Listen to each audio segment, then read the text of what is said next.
As the last speaker, I could use all of my time commenting on what's been said so far, but I'll have to try to resist that temptation because it would leave me no time to put forward positively what I stand for. What I stand for is very different from what I've heard for the past 2.5 hours. Very different. And I would have wished to have the opportunity to provoke some debate here. There hasn't been enough debate, I think. But the format doesn't lend itself to it. So I'll make the best of that situation. If I can convince everyone here or anyone here to seriously investigate the subject of the socialist alternative to capitalism that I intend to sort of speak about in the few minutes that I have allotted, and above all, read the World Socialist website, the most widely read socialist online publication in the world. And it's the World Socialist website. World. I've heard almost nothing about that in the past 2.5 hours. That we are in an international struggle. And it makes me angry to see that that is so far from the understanding of young people today. What is posed today, not only in the United States, but all over the world, is the need for the revival and development of Marxism.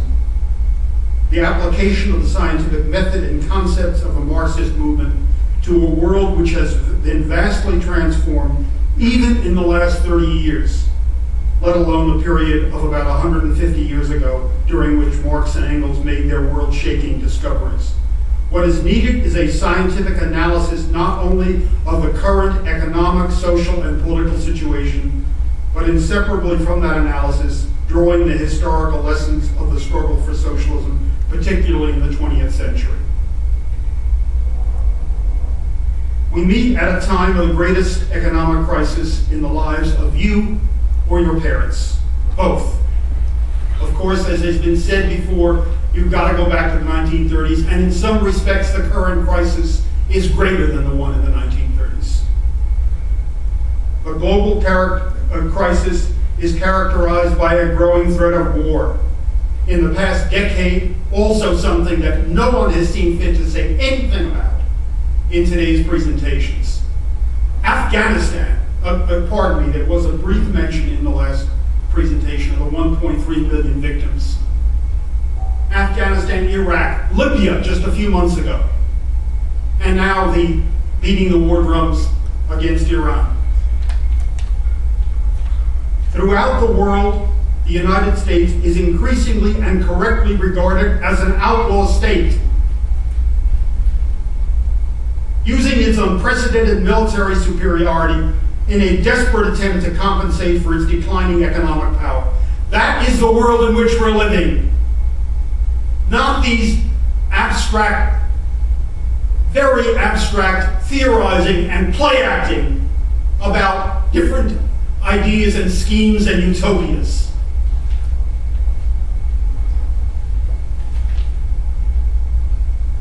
The class struggle is a term which may be somewhat mysterious to many of you. It has been pretty much buried in the media and the universities, but it hasn't been buried in the real world. We are emerging from a period of some decades in which the class struggle was largely hidden, but it never disappeared, and today no one can any longer pretend it does not exist. Although, frankly, I think there are a few people here who are trying to pretend it does not exist. One mention of Occupy Wall Street in 2.5 hours. I put a challenge to everyone here. What kind of radicalism is that? And why? I mean, I wasn't expecting that. My anger is spontaneous. There's something wrong, and we should examine it. Not because I think Occupy Wall Street is some manna from heaven that's going to solve all our problems. Far from it. But it's a symptom of something going on in the real world outside of this auditorium. And we have to think about those questions.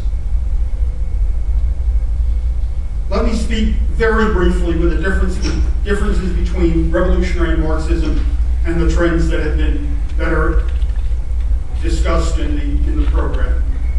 There's a difference between radicalism and revolution. In some ways, I can describe myself as a radical. There is a proud radical tradition in the United States and elsewhere. Yes, but it's not the same as revolution. The radical sees injustice and protests it. The revolutionist sees the means of overcoming this injustice through the struggle of the masses. It's different. You may not agree. You may think that revolution leads to counter-revolution all the time, leads to dictatorship, and we should not embrace it, but that's the difference. The utopian also protests, but has absolutely no proposals on how to get from here to there. The Marxist, as I said, understands the cause of the injustice and how it can be overcome.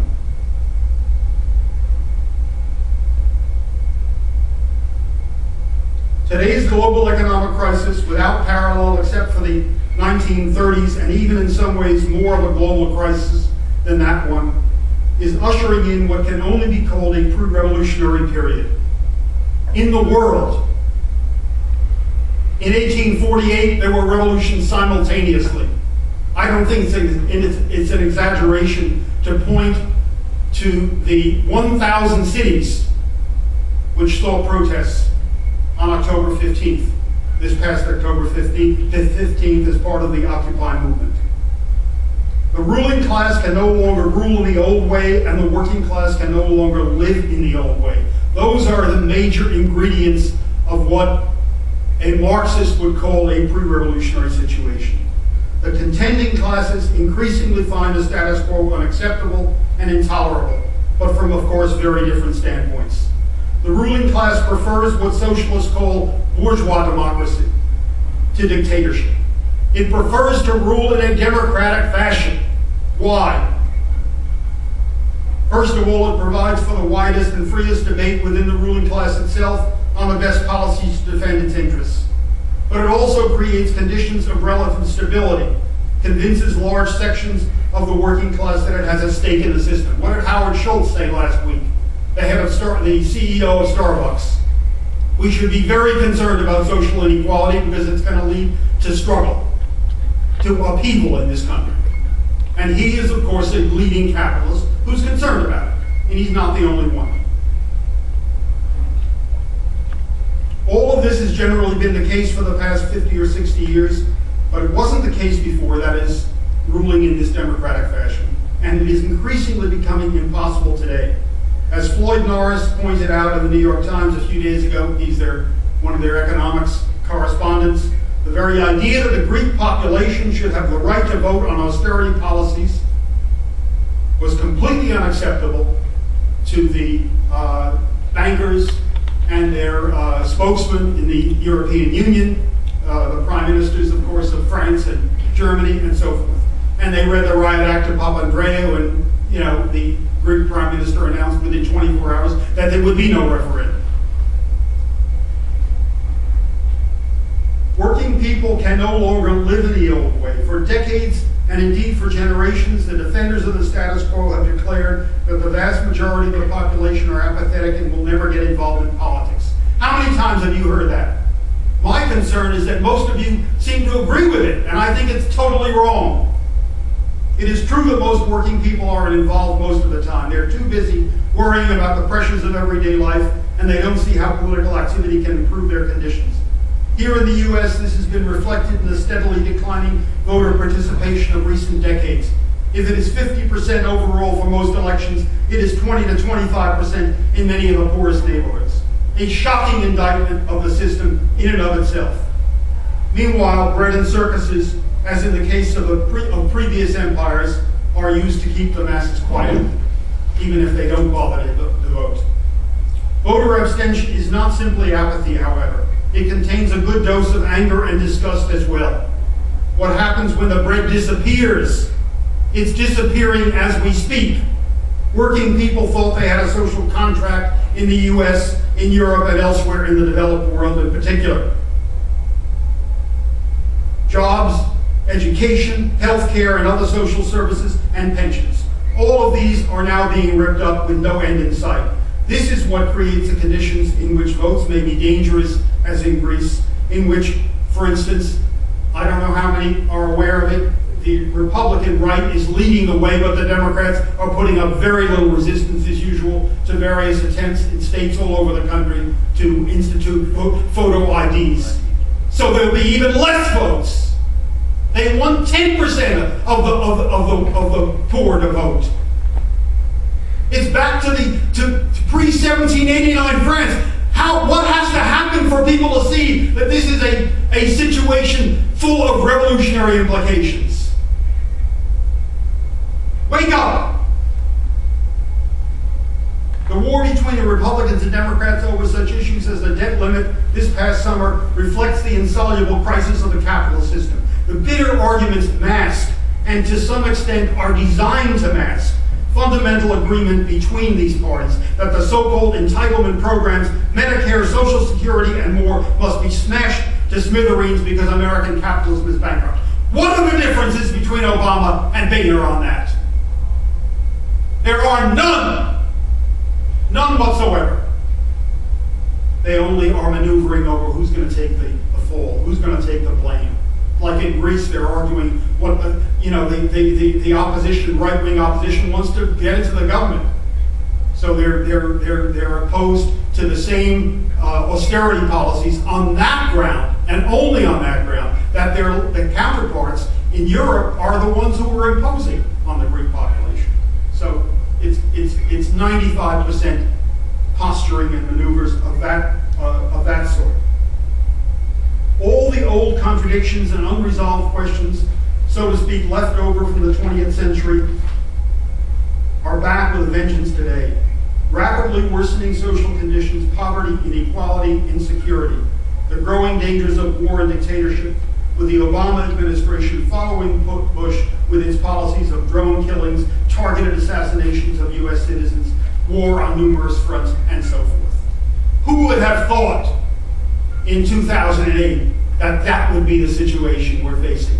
Well, I'll tell you, the Socialist Equality Party thought it, but we were alone in mourning about that. And we think that it's time to draw some conclusions. And we know that millions are beginning to draw some conclusions about that. Whatever may be said about the Occupy Wall Street movement and its limitations, and they are many, they're not about to go out and campaign for Obama. They're not crazy.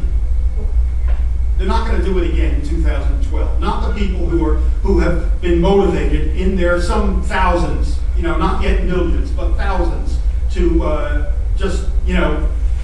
camp out and so forth, to call attention to the obscene inequality and other social problems in America and the rest of the world. In this past year, the final piece of the puzzle of the revolutionary perspective of what I maintain is an accurate scientific perspective of what we are facing in the coming years. This final piece of the puzzle has begun to emerge, the working class on an international scale. From Egypt in the first month of 2011 to America and everywhere in between. This marks the end of a long period of relative quiescence which led apologists for the status quo to announce the disappearance of the working class, to announce that the fundamental dividing lines in society were those between race and gender and sexuality, and not class, or maybe a little bit of class, some remnant lying out there, instead of that being the fundamental issue in society. And it is.